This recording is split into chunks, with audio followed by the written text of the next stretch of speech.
Hello scholars, कैसे हैं आप सब। क्लास 9 फिजिक्स का चैप्टर है साउंड, चैप्टर नंबर 11 है। ओल्ड बुक वालों के लिए चैप्टर नंबर 12 है। इसके पेज नंबर 129 और ओल्ड बुक के पेज नंबर 162 एंड 163 पे कुछ इन टेक्स्ट क्वेश्चंस हैं। आज इनको देखते हैं। चलिए शुरू करते हैं। फर्स्ट क्वेश्चन क्या है?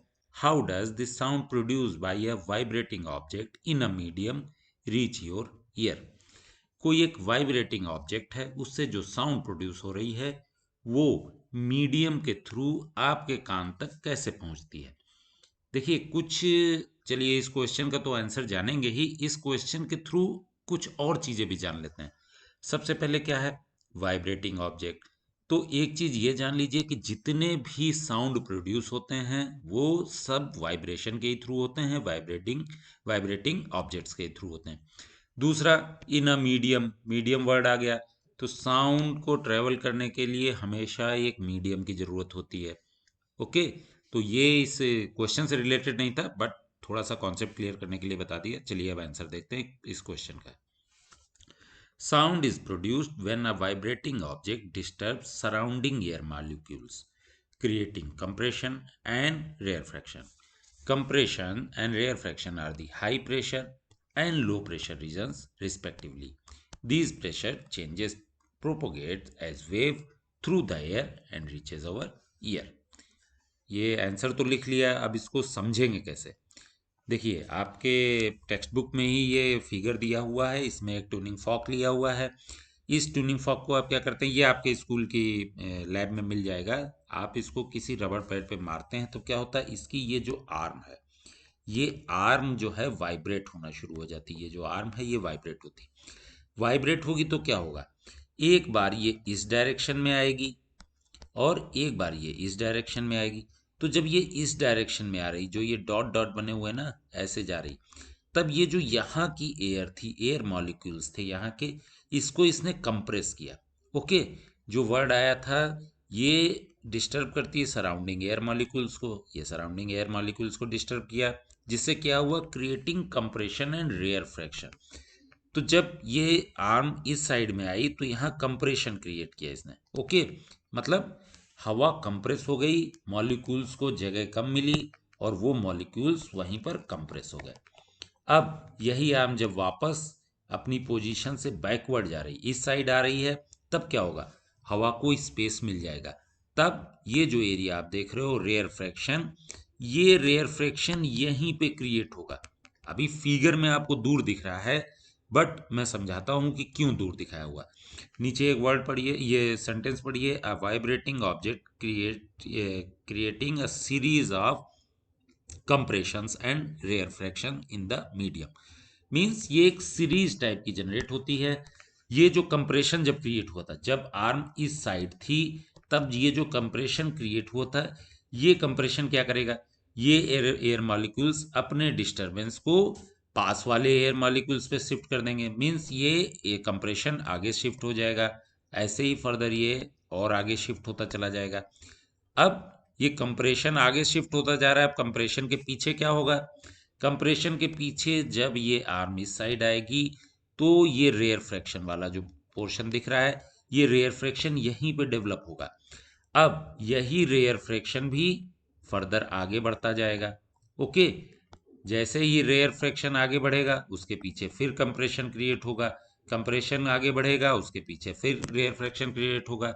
मींस एक compression rarefaction, compression rarefaction, compression rarefaction, ऐसी सीरीज बनती रहेगी। और ये तब तक सीरीज बनती रहेगी जब तक कि ये वाइब्रेटिंग ऑब्जेक्ट वाइब्रेट करना बंद न कर दे। ओके, और ये जो कंप्रेशन वाला एरिया होता है। अब हम आते हैं इस आंसर के दूसरे सेंटेंस पे। Compression and rarefaction are the high pressure and low pressure reason.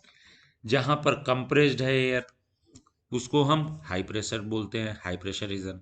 क्यों? क्योंकि जब चीजों को आप कंप्रेस कर देंगे, कम जगह में उनको जो है समेट देंगे, तब उसमें एक प्रेशर क्रिएट हो जाएगा, उसी को हम हाई प्रेशर रीजन बोलते हैं। और जो ये रेयर फ्रैक्शन वाला एरिया है, इस रेयर फ्रैक्शन वाले एरिया को हम लो प्रेशर रीजन बोलते हैं। ठीक है, तो आपको ये समझ में आ गया कि कोई भी वाइब्रेटिंग ऑब्जेक्ट जब वाइब्रेट करता है तो एयर मॉलिक्यूल्स को डिस्टर्ब करता है। डिस्टर्ब करने के साथ ही जो कंप्रेशन और रेयर फ्रैक्शन क्रिएट होते हैं, उन्हीं कंप्रेशन और रेयर फ्रैक्शन को हम हाई प्रेशर और लो प्रेशर रीजन भी बोल सकते हैं।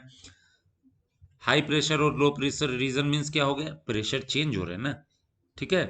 तो ये प्रेशर चेंज जो है प्रोपोगेट करता रहता है। प्रोपोगेट मतलब आगे की ओर बढ़ रहा है, ऐसे आगे बढ़ रहा था ना, कंप्रेशन आगे बढ़ रहा है, रेयर फ्रैक्शन आगे बढ़ रहा है, तो ये प्रोपोगेट करता है एज वेव्स, एक वेव की फॉर्म में प्रोपोगेट करता रहता है through the air. Through the air लिखना बहुत जरूरी है, क्यों? क्योंकि बिना मीडियम के साउंड ट्रेवल ही नहीं कर सकती है।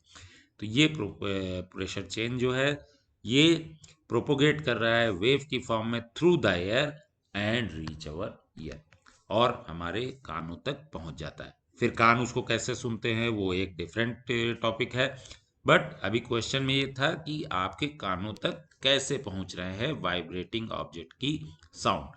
तो कंप्रेशन और रेयर फ्रैक्शन के थ्रू पहुंच रहा है। अगर आप ये प्रेशर चेंज ना भी डालना चाहें तो एक वर्ड डाल सकते हैं इसकी जगह कि ये series of compression and rarefaction reaches our ear as the form of wave through the air. Okay, चलिए सेकंड क्वेश्चन देखते हैं।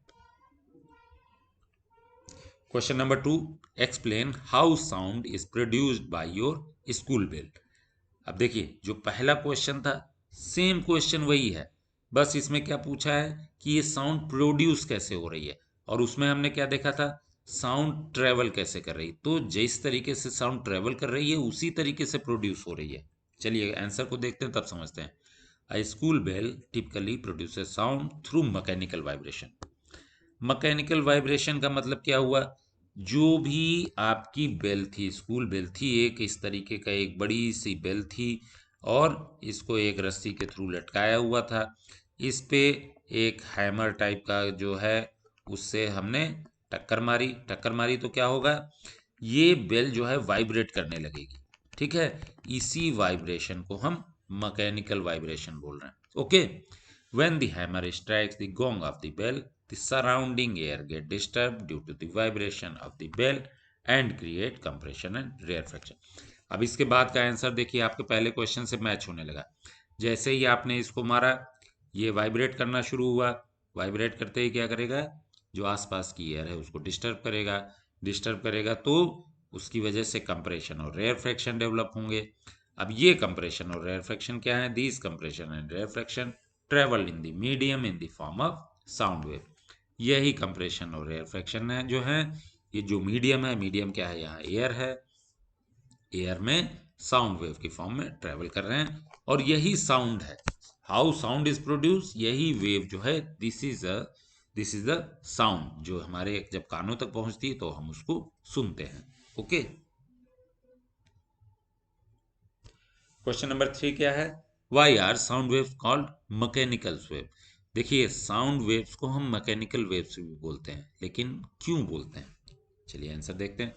Sound waves are called mechanical waves because they require a medium such as air, water और solid to propagate.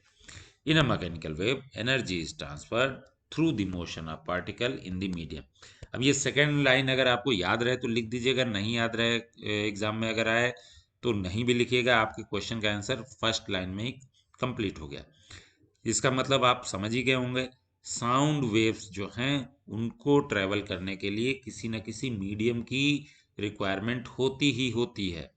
Okay, वो medium चाहे air हो, चाहे water हो, चाहे सॉलिड हो, लिक्विड, गैस, कुछ भी हो, बिना मीडियम के साउंड ट्रेवल नहीं कर सकती।